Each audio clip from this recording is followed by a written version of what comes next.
do not fear rejection. You relive it. You amplify it. You feel it 10 times deeper than anyone else in the room. When no feels like exile, the nervous system that never forgets turning emotional overload into steel. Rejection does not bounce off you. It detonates inside you. For most people, it is a bruise. For you, it is a fracture line running through your entire nervous system. A single unread message becomes a courtroom. A delayed reply becomes a verdict. A neutral face becomes a silent execution.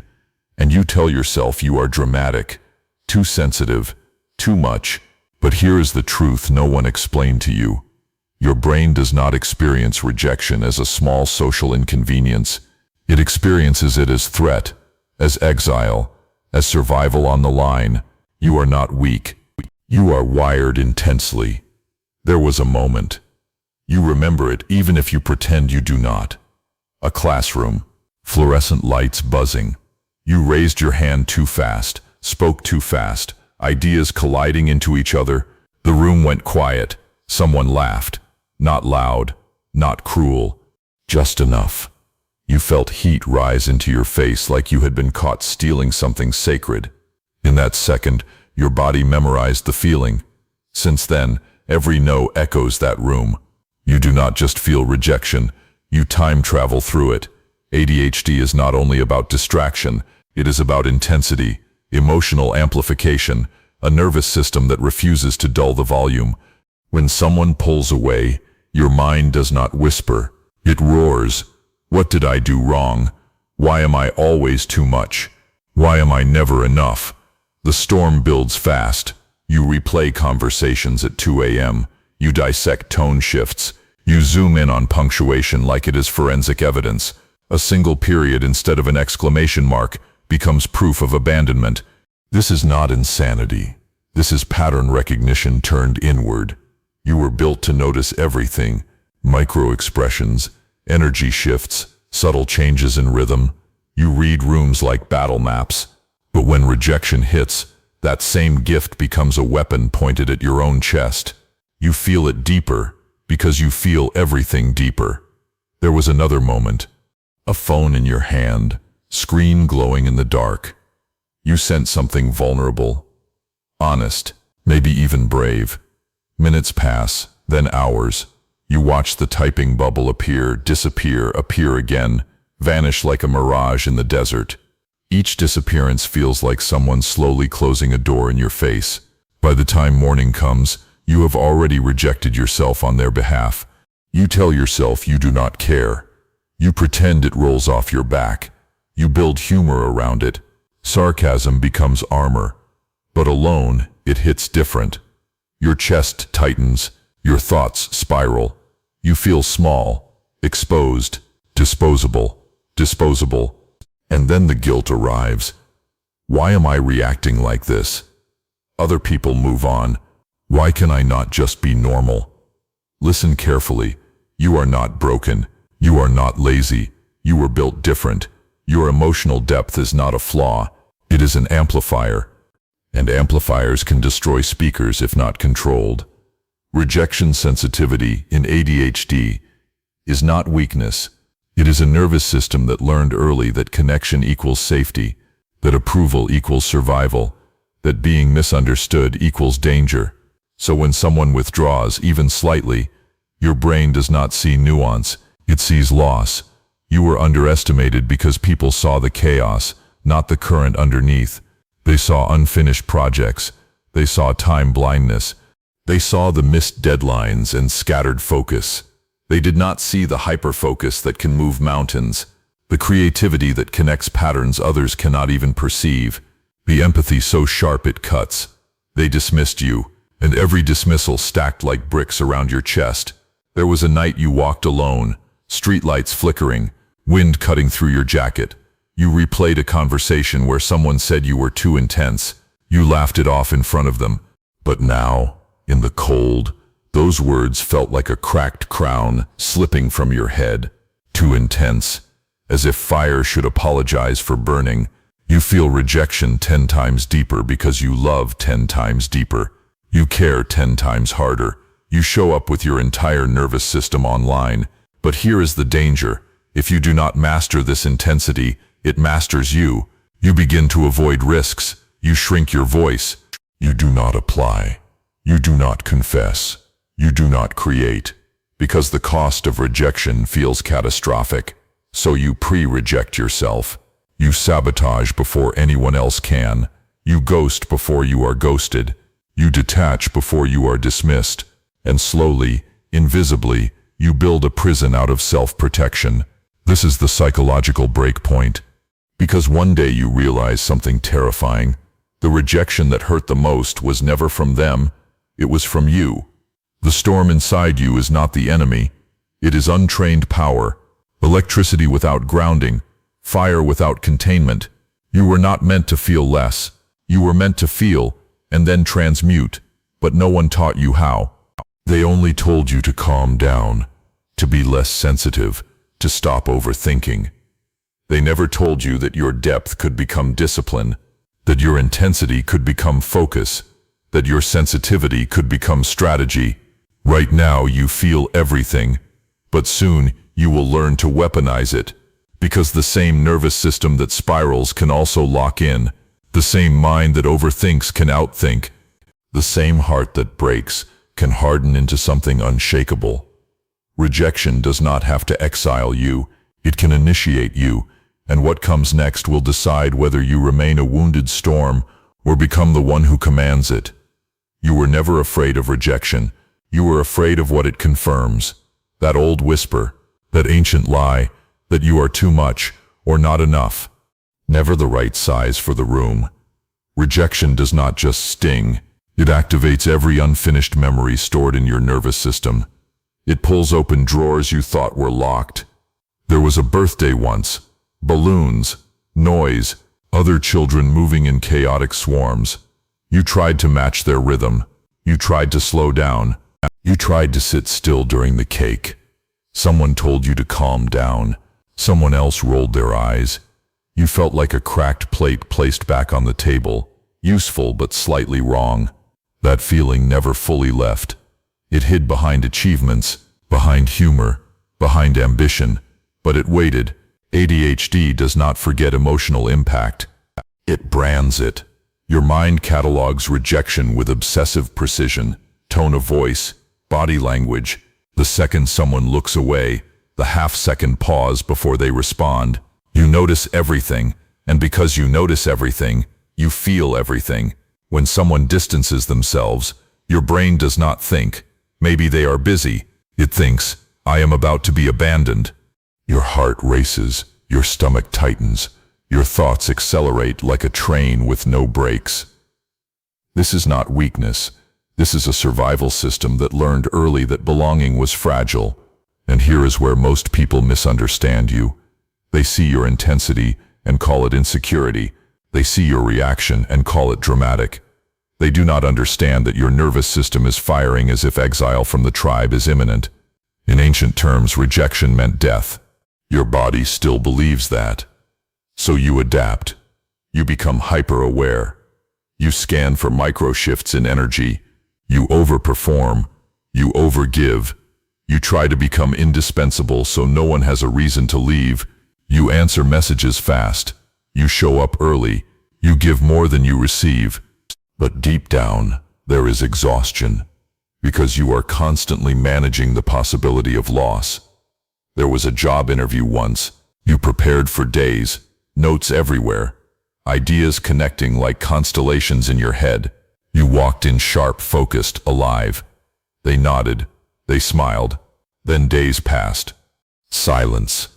The email came short and polite. We went with another candidate. Your body did not just process disappointment. It processed identity collapse. As if every unfinished project, every late submission, every time you were called inconsistent, came rushing back to testify against you. You sat in your room staring at the screen, feeling like a throne you were never meant to sit on had just been pulled away. But here is the pivot. Your depth of pain is proportional to your depth of potential. You feel rejection 10 times deeper because you attach meaning 10 times stronger. And that meaning-making ability is power. It means you can assign new meaning.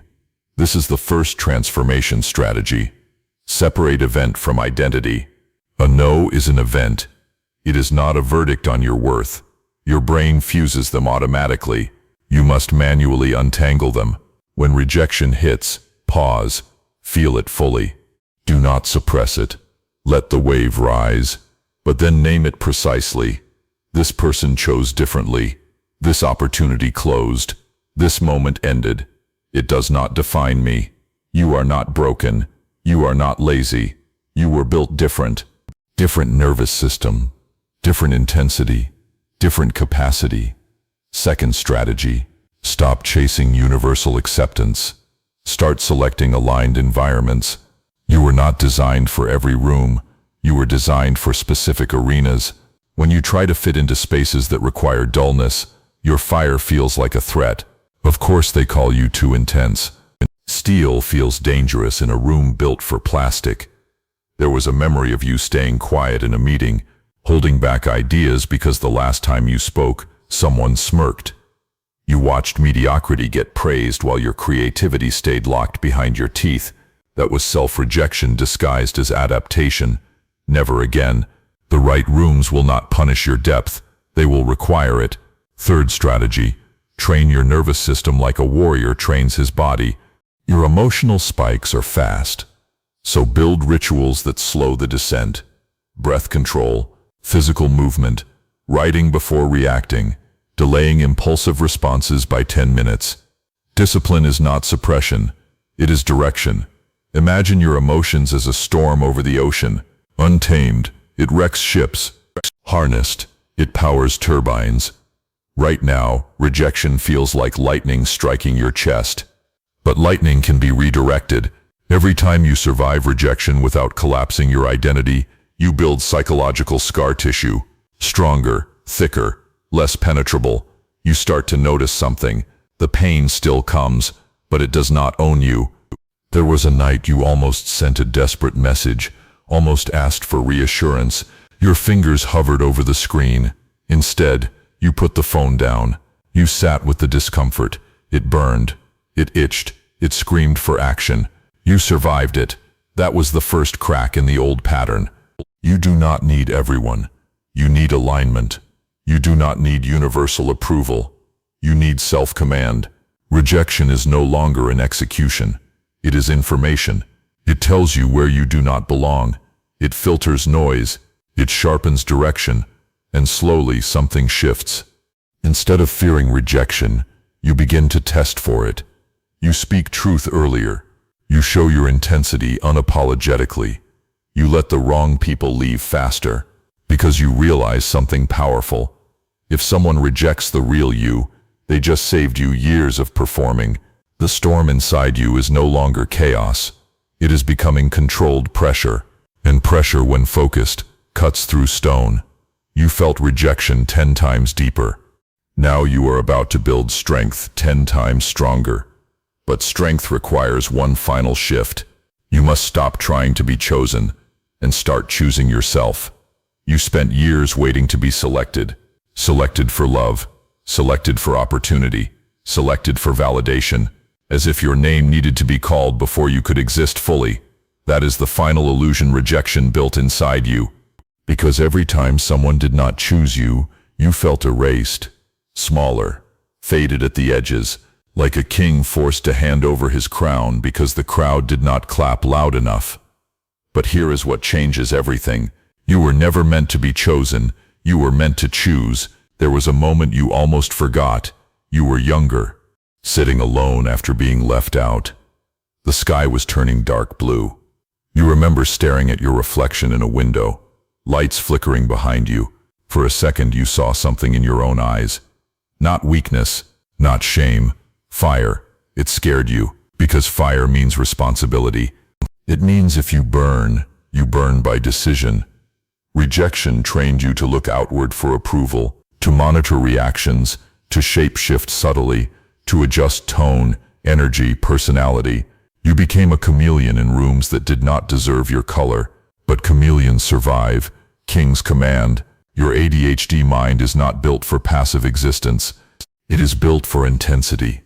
Hyperfocus, obsession with mastery. pattern recognition so sharp it slices through illusion. The problem was never your depth. It was your direction. You aimed it at yourself. You turned your overthinking into self-attack, your empathy into overextension, your creativity into unfinished spirals of doubt. That ends now. Rejection is not a signal to shrink. It is a filter. Imagine a bridge behind you catching fire. Old versions of you standing on it. The one who begged silently for reassurance, the one who replayed conversations for hours, the one who measured his worth in delayed replies. Let it burn, not with bitterness, with clarity. There was a night you walked through your room, unfinished projects everywhere, books half read, ideas half built, a silent accusation hanging in the air. You felt like proof of inconsistency, like evidence against your own potential. But look closer. Those were not failures. They were sparks. Your brain generates ideas faster than most people generate courage. You do not lack discipline. You lack containment. So build it. This is the mythic shift. You stop reacting to rejection emotionally first. You respond strategically first. When someone distances themselves, you do not spiral. You observe. Is this aligned? Is this reciprocal? Is this respectful? If not, you withdraw energy with composure. Silence becomes power. Your nervous system will still flare. You will still feel the spike. But now you sit like a warrior in the middle of a storm, unmoved while thunder roars above. You breathe. You remind yourself, you are not broken. You are not lazy. You were built different. Different means you require different standards. Average environments will misunderstand you. Fragile egos will label you intense. Inconsistent people will call you unstable. When you finally demand consistency, let them. There was a vision once, you standing in a crowded room, but this time you are not scanning for approval. You are scanning for alignment. You speak slower, more deliberate. You do not rush to fill silence. You allow people to reveal themselves. The energy shifts, because confidence is not loud, it is controlled. Rejection used to feel like being thrown out of a kingdom. Now it feels like closing a gate. You choose who enters. You choose who stays. You choose what deserves your focus. And here is the hidden advantage no one talks about. When you stop fearing rejection, you become terrifyingly authentic. You create boldly. You apply anyway. You speak truth even if your voice shakes, not because you do not feel fear, but because you refuse to let fear dictate identity. Your emotional intensity becomes fuel. Your hyperfocus becomes weaponized. Your empathy becomes discernment instead of self-sacrifice. You stop over-explaining. You stop chasing. You stop shrinking. And something ancient awakens inside you. Discipline, not the rigid, joyless kind, the sovereign kind, the kind that says, I will build regardless of who applauds. There will still be moments, a message left unanswered, an idea rejected, a plan that collapses. The sting will come. But now, instead of spiraling into self-doubt, you convert it into refinement. What can I learn? What can I improve? What is this redirecting me toward? Rejection becomes redirection. Pain becomes information. Intensity becomes power. You were never too much. You were unfiltered force. You were never not enough. You were misaligned with rooms that feared depth. And now, standing at the edge of your own becoming, you understand something profound. The reason rejection felt 10 times deeper is because your capacity is 10 times greater. Great capacity feels everything, but it also builds everything. The storm inside you was never meant to drown you. It was meant to forge you. Steel is created under pressure, and you have lived under pressure your entire life. So stand, not begging to be chosen, not fearing exile, but commanding your own direction. Let some doors close. Let some people walk away. Let some rooms misunderstand you. You are no longer auditioning for belonging. You are constructing your own empire, and in that empire, rejection is not a wound. It is a weapon. Use it.